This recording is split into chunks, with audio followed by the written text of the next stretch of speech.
Helena, Serana and Markus were led into a camp. It was not a Benjin camp. It was not a military camp, nor was it affiliated with any kingdom. It was that of the Black Shadows, followers of Zarathul. Everyone was wearing cloaks, everything was black. The siblings saw the length of the camp. It was massive. It spanned at least 2 kilometers. This is how many followers Zarathul has. This is just one camp. There are hundreds of these camps all across Eleru. When the Dark Lord returns with his great army, we shall be rewarded with our gifts. The group was led into the heart of the camp. There was a statue. It was tall and of an odd creature. Underneath it was a small fire. Nagel sat in front of the fire, staring into the flames. I remember when I first saw him. I was a proud member of the Benjin kingdom. I was loyal, dedicated and passionate for my kingdom. I loved my fellow soldiers. We were in for hard times when we got the news that our fellow comrades were killed in a night raid from the Gendlian army. That the Gendlian broke the oath that they swore and attacked us. It hurt us. We were angry. Rage, I wanted to keep the spirits of my men as we were marching into battle, and when I saw you, Helena, run into those woods, I thought of a great idea to keep their spirits up. And then you came in, Serana. Always brave. You were always braver than your sister, but she was always more innocent. Either way, 2 young girls were better than one. And then you, Markus, you're the forgotten one. Our interaction with you symbolizes your entire life. Someone who thinks himself as a man, but you're no man. You're more worthless than a woman, because at least a woman can be some use for the pleasure of the army. Helena and Serana were to be taken away while you were to be left for dead. That what was going to happen until Polo killed my friend and me. That's right. He killed me. I was dead. Until my lord, my savior Zarathul appeared to me. He gave me strength. He gave me life. Brought me back into this world from the darkness that I was in. He healed my wounds. He gave me power. All I had to do in return was to listen to him and do what he commands. He led me back to the Black Shadows, a place for all who serve Zarathul loyally. And now I have you in my grasp again. Except you won't be used as what you were before. You will be used in the ways Zarathul wishes you to be. Once he speaks to us, you shall find where your destiny lies. Rorin arrived at the Benjin camp. Lord Rorin, the rumors were true. You have returned. I have. The reins are yours, General. Now that you are back, I will retire my position as General for you.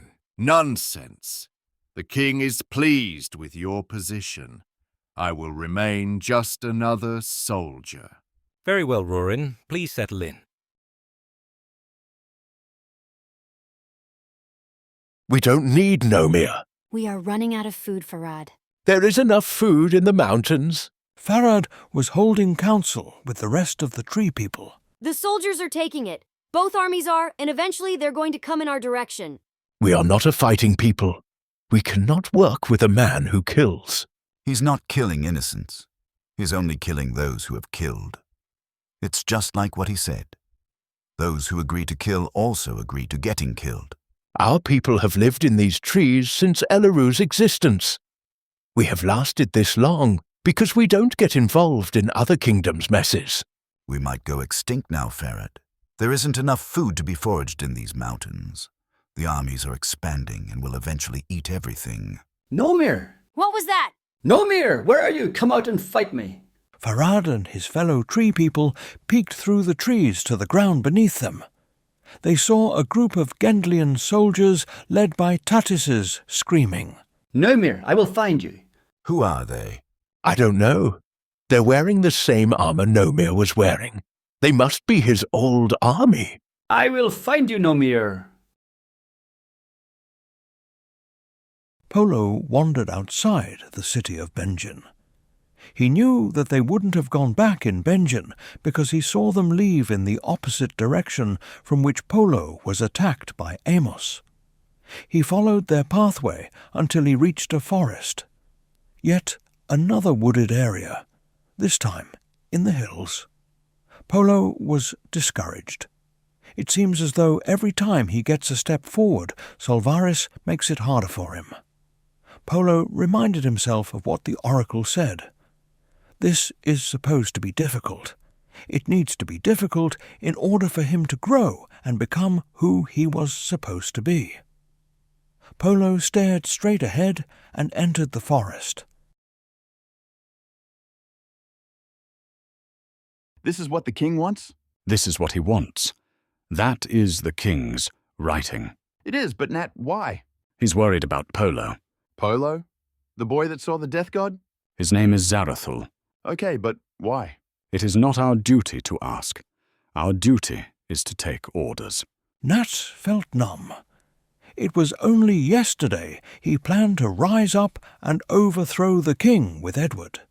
And now he is giving the most destructive orders from the king after he killed Edward, using the same method he was planning to take the king out with.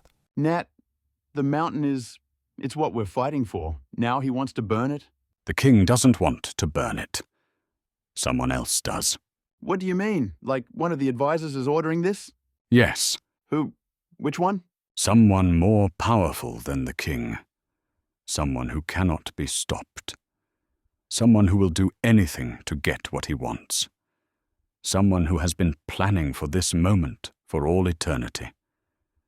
And now sees a time to put it into fruition. Nat, are you okay?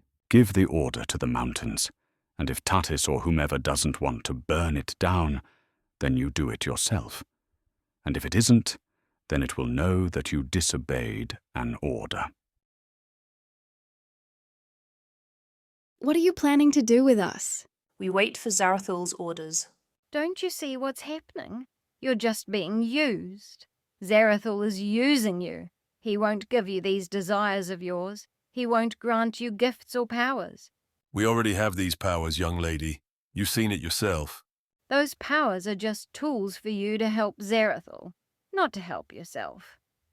Those powers won't help your family, or your kingdoms, or your fellow soldiers, Nagel. You yourself said you loved them, and that you were willing to do anything for them. But what has Zarathul given you to help them out? I serve Zarathul now. I don't serve Benjin or Gendlia or any other kingdom except the kingdom of the underworld where he rules. You are being deceived. The shadows are nothing but pawns, pieces to be sacrificed for when the real important players come in to make their move. Zarathul's army isn't men like you. He hates mankind. We defeated him with Solvaris. Man defeated his army. His army isn't man. It is the same kind of himself. Demon creatures from the underworld. You know nothing of him. The flames erupted. The statue was awaken. The eyes of the figure now turned red. A subtle noise oozed out of the statue. Nagel kneeled in front of the statue. Yes, my lord? That one? Of course, as you wish. Nagel got back to his feet. I told you what I know about you because I know everything about you, because Zarathul gave me that gift. Remember when I told you about the time we first met and how it symbolizes your lives? Helena was the innocent, Serana was the brave, and you, Markus, are the one with no use. And that when we first met, we intended to waste your life while taking your sisters with us. Well, that time has come again. Take him to Zarathul. Guards of the shadows approached a chained Markus and physically moved him away from Helena and Serana towards the statue. No, please don't, no! Markus, follower of Solvaris and his chosen mortal Polo. You will meet the true god soon in the underworld that awaits you. The guards placed Markus into the fire. His screams felt like a knife stabbing through the stomachs of Helena and Serana as they were crying. Both were screaming, Helena begging them to stop, while Serana was cursing the group. As the shadows held the Markus into the fire, the flames consumed his body, including the hands that were holding Markus. Their hands were now inside Markus's body, grabbing his soul as he was now turning into dust. Markus was dead, eaten by the flame of Zarathul. Helena and Serana were defeated. They were no longer screaming. Helena was no longer begging, and Serana was no longer cursing. They just collapsed to the ground sobbing. Nagel walked to the two sisters. He will contact us again. Your fate will be determined then. The Benjins and the Gendlians were mobilizing. Archers, swords, catapults, and cavalry. The soldiers were prepared, ready to meet each other in between their camps. While the armies were preparing, Rorin stayed behind in the Benjin camp. He crept by the camp and into the woods. He kept walking into the dry and dense forest. Rorin bent down and started mumbling. Helena dir kampa di alla kampa. A fire ignited from the ground. It spread, catching every twig, branch, leaf, and tree that it could touch. The Gendlian messenger arrived in camp. It was empty. He got off his horse with a torch in his hand. He went deep in the forest, as far away from the Gendlian camp as he could, and lit the nearest tree on fire. That wasn't so hard, was it? No, it wasn't. Plus, doesn't it feel good to actually do good by the Gendlian people? Feeding those who can't feed themselves. Nomir was in the wagons, riding towards the mountains with the two Gendlian soldiers. After delivering food to the Gendlian peasants. How long are we doing this for, Nomir? As long as you want to live. So basically, if we don't help you, you're going to kill us. You were going to spend your life serving your king anyway. It's not like you were free men, and I am holding you hostage. I am just steering your efforts in a different direction. What happened to the other delivery men? What other delivery men? Our job wasn't to deliver the food to Gendlia that was someone else's. But you forced us to do it, which means there are no delivery men to do this with anymore. What did you do to them? Yes, what you're suspecting me of doing, it's true. I did kill those men. The first two I killed without giving them an option. The other was killed by his partner, and so I killed him in return. Why did you kill him? He betrayed his friend. He stabbed him in the back. He then tried to show loyalty to me, but how can I trust his words when he betrayed the person who he swore loyalty to? But isn't that what you're doing now? What are you talking about? Nomir, you were a soldier for the kingdom of Gendlia. A great soldier, and you betrayed her. Nomir, you were a soldier for the kingdom of Gendlia. A great soldier, and you betrayed her. I didn't betray Gendlia. I betrayed those who betrayed me. I didn't swear loyalty to the king. I swore loyalty to the people, which I am still doing. If you killed that man for being disloyal to his friend, then how can you do business with us? We swore loyalty to the king, and now we are deceiving him working for you. You didn't kill the first man because you respected that he was willing to die before he took orders from you. I was going to negotiate with that man, the same way I negotiated with you. You didn't negotiate with us, Nomir. You forced us to do this mission for you. And the king forced you to starve out your own people. I might be evil, but at least I offer a less evil option. As the three were riding, they saw smoke from the mountains.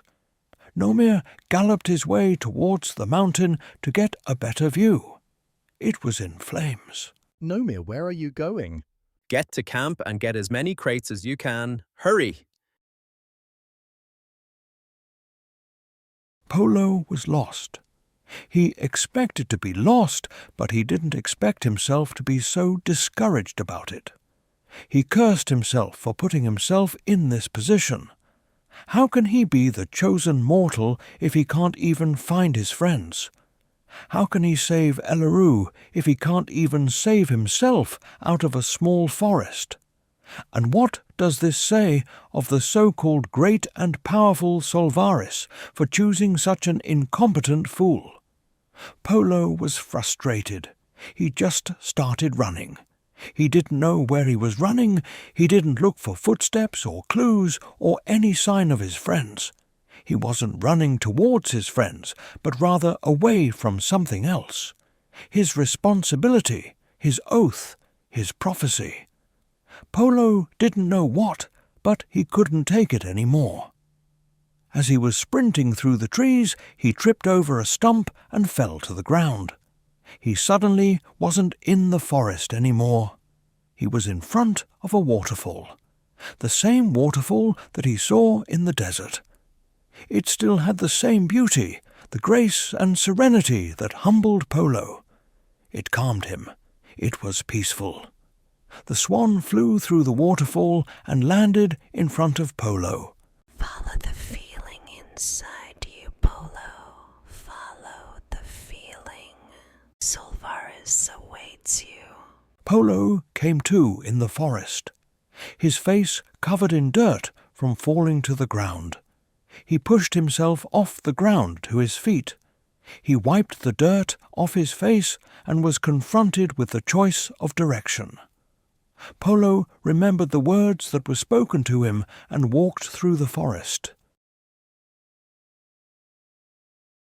Nat looked at the mountains from Gendlia. He saw the smoke, the fire. It shocked him. How can he bring himself to doing something so devastating? What has he done? He thought. How could he do this, knowing the destruction? The guilt consumed him.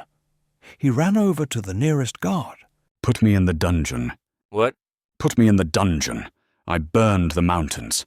I deserve to be punished. I tried to kill the king. I did! I poisoned his drink. Sell berries and wine. It causes the skin to grow purple, just like Edward.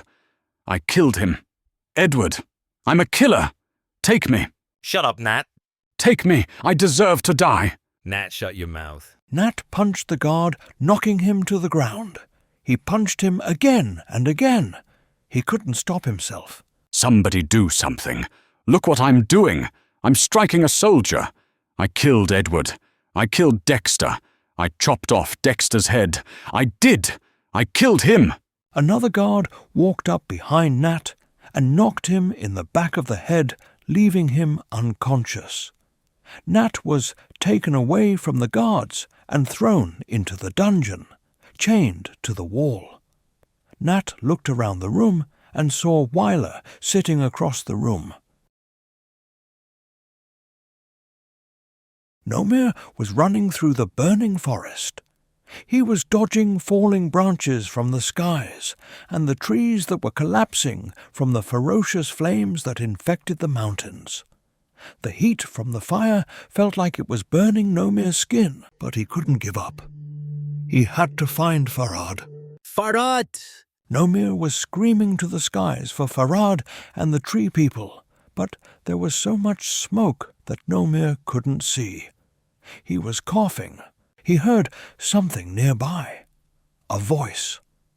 Nomir followed it through the smoke and fire. The voice, it was calling his name. Nomir continued until he found it. Nomir, where are you? Where are you hiding? It was Tatis. He turned and saw Nomir. The two men remained standing in the midst of the forest fire that surrounded them. Both men breathing smoke and ashes in what felt like the depths of hell. Tatis stared at Nomir, gripping his sword and slowly raising it until the point was in Nomir's direction. Nomir, staring back at Tatis, pulled out his sword. Each man took a step towards each other, then another and another. Each step faster than the one before. Now they were charging towards each other, both screaming their war cries, both not caring about the circumstances around them or what damage will be done. Both men prepared to die. Tatis raised his sword above his head to strike, while Nomir lunged forward to stab. But they couldn't. A tree fell in between the two men, blocking each other. Tatis tried to climb over, but it was too hot. Both men were stuck. Their lust for each other's blood gave them more energy than they have ever had, but neither could do anything with it due to the blockade in front of them. There was a noise. It wasn't that of a human, nor was it that of an animal. They both turned towards it. It was a creature, one that neither has seen before. It had red eyes with a black mist seeping through his skin. It was emerging through the ground, emerging from the underworld. It grew larger and larger. Behind the creature was another one, and another, all crawling onto the surface from the underworld with their attention now towards the two men. Polo was walking through the hills. He wasn't given directions. He didn't have a map, but he knew where his friends were. The feeling deep within was guiding him, steering him in the direction of where he desires to be. Then Polo saw it.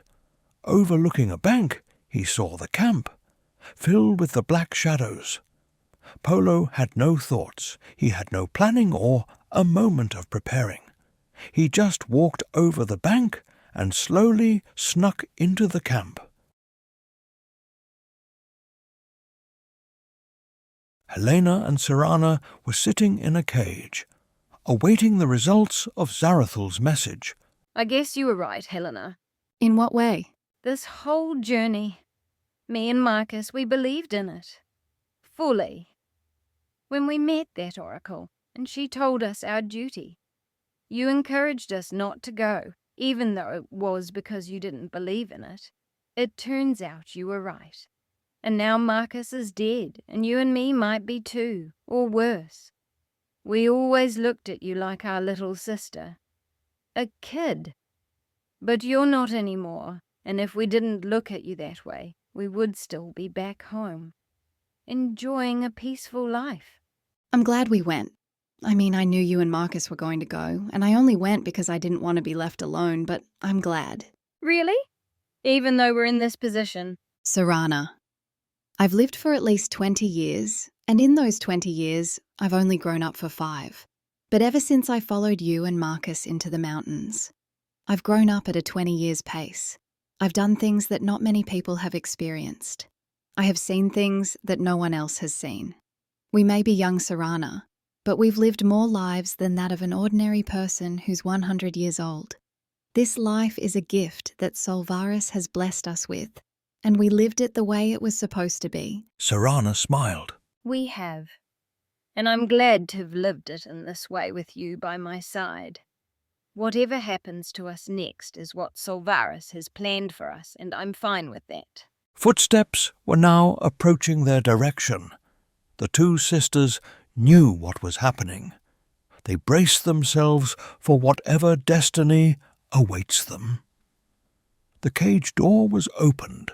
Are you okay? Polo? Shh. You have to be quiet. Where's Markus? The sisters didn't say a word.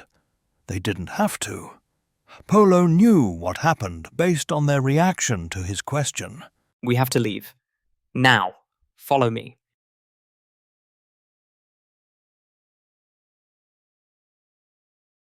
It was frightening. Nomir didn't know what to do. He didn't even know how he would fight it, or even if he could. He looked to his side and saw that Tatis was already running away from the demons. Nomir faced the creatures. He swung his sword, but as soon as it touched the skin, it faded into dust. Nomir turned and ran in the opposite direction from the beasts as they pursued him. Nomir was now running in pure smoke and flames. He felt as though he was melting.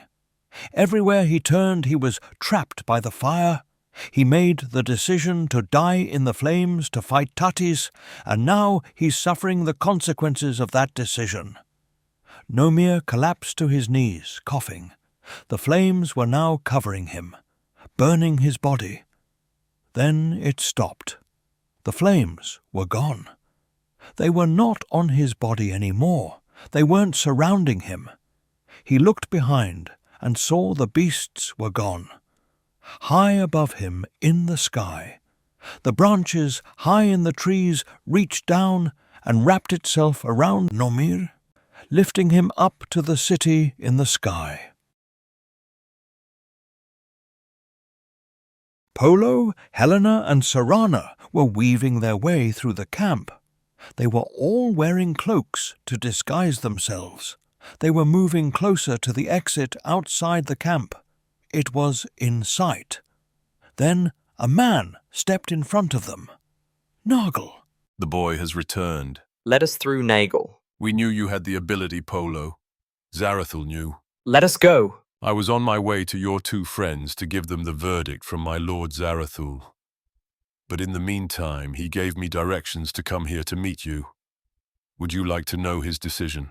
I pay no attention to Zarathul. Oh, but you should, because Zarathul ordered me to do what Amos couldn't. Nagel hoisted an arrow in each hand above his head. These were the arrows you killed me with, and now I am about to return the offering. The arrow ignited into flames as Nagel was holding it with his bare hands. Helena lunged forward to help Polo, but Serana stopped her. No, he must do it himself.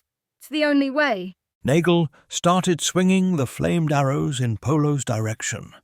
His speed, his accuracy. Polo couldn't compete. You wondered, young lady, what good powers my lord has offered me. Now you're going to see. The speed and power of Nagel's weapons and ability knocked Polo to the ground on his back. Before Polo could do anything, Nagel lunged and planted both arrows into Polo's chest. It shocked him. It was killing him. Polo was dying, growing infinitely weaker by the millisecond. With the last bit of strength Polo had, he reached into his pocket and squeezed the stone in his hand. The flames from Nagel's arrows in Polo's chest faded away as the arrows itself was forced out of Polo's body, with his wounds now completely healed. How? Impossible! Nagel dropped the arrows and placed his hands around Polo's throat to strangle him. But Polo swinged his arm and bludgeoned Nagel's head with the rock. He was bleeding. It spilled all over Polo. Polo swung again, bludgeoning Nagel. Nagel fell over on his knees. Polo got to his feet and cocked his arm back to give him a final blow. Nagel looked back at Polo. Their eyes met. Polo knew Nagel was defeated. The promises that was made to him by Zarathul was now nothing, except that Polo was the true mortal chosen by Solvaris and couldn't be stopped by someone like Nagel. Polo lowered his arm and placed the stone back in his pocket. There they are. After them.